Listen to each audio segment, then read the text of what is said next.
France is willing to pay World Rugby £150 million, $275 million New Zealand dollars, as a hosting fee to stage the 2023 Rugby World Cup. The country's bid leader Claude Archer has said the host nation must pay the governing body £120 million, $220 million New Zealand dollars, to stage the tournament, but France has offered an additional £30 million as it tries to edge out Ireland and South Africa in the battle to win hosting rights.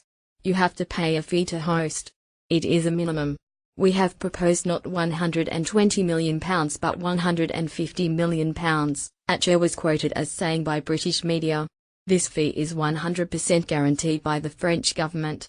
Read more. France bid for 2023 Rugby World Cup to involve 12 cities. South Africa to bid for 2023 World Cup after government lifts ban. Italy withdraws from race to host Rugby World Cup. France, South Africa and Ireland have submitted formal bids for the 2023 tournament. Archer said that giving France the right to host the World Cup would help safeguard international rugby's future. Strong domestic leagues in France and England have given both countries an economic advantage and the ability to attract top players from other nations.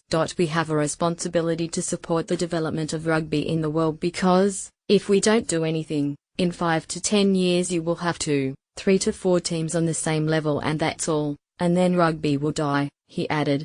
If we are awarded the World Cup it will accelerate our political changes with the professional championship in France. If we don't change the rules in 5 years or 10 years, all South African, Australian and New Zealand players will play in France, in England. The best players are not playing for the national team, so the results are not as expected by the unions, so it's very damaging.